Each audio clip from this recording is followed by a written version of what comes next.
Una po sa ating mga balita, nananatiling nakatutok si Pangulong Aquino sa sitwasyon sa Central at Western Visayas matapos ang lindol. Kaugnay po nito, tiniyak ng Pangulo na patuloy ang pagkakaloob ng tulong ng pamahalaan sa mga apektadong residente. Samantala, nagpasalamat naman si Pangulong Aquino sa pagsusulong ng Senado na madagdagan pa ang calamity fund ng gobyerno. Narito ang report ni Elena Luna. Nagpaabot ng pakikiramay ang Korea sa Pilipinas sa pamamagitan ng donasyon. 500,000 dolyar o mahigit 21 milyong piso ang kabuuang tulong na ibinigay ng Korea habang gaganap ang state visit ni Pangulong Aquino. Ayon sa Pangulo, $200,000 nito ay para sa Zamboanga, habang ang natitirang $300,000 ay sa Cebu at Bohol. Binahagi ito ng Pangulo sa Philippine Media Delegation matapos ang state dinner kasama si Korean President Park Geun-hye. Napaka-warm na tao, para matagal ko ng kaibigan. Pero sa totoo lang, second meeting namin itong pagdalo sa Korea, yung first was during yung ating ASEAN and Korean interaction. Daman-daman natin yung kagusto nilang pagtulong.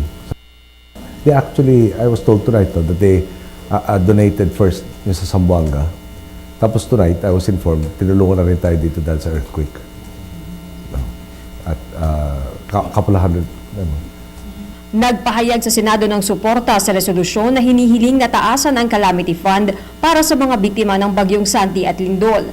Pinasalamatan ng Pangulo ang Senado sa suporta pero nais muna niyang magkaroon ng kabuuang assessment sa lahat ng kakailanganin.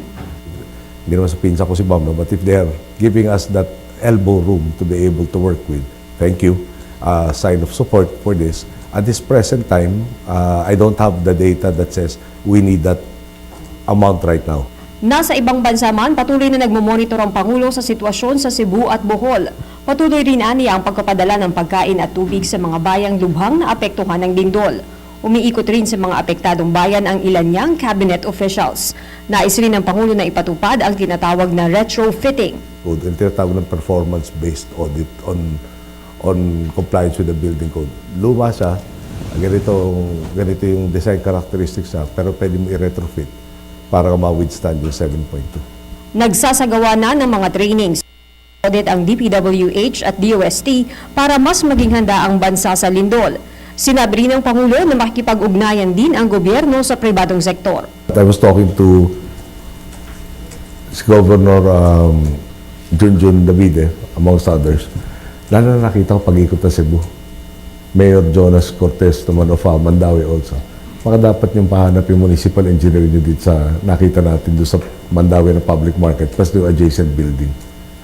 Pati sa Kapitolyo, I'm not an engineer nor an architect. But it didn't look to me like a very good construction. Iwan ko lang muna ganun because I'm having it investigated. So pag meron mga nagkulang, medyo nagsabing pwede na, papadama namin hindi tama yung pwede na. Para sa Telebisyon ng Bayan, Elena Luna, Seoul, South Korea.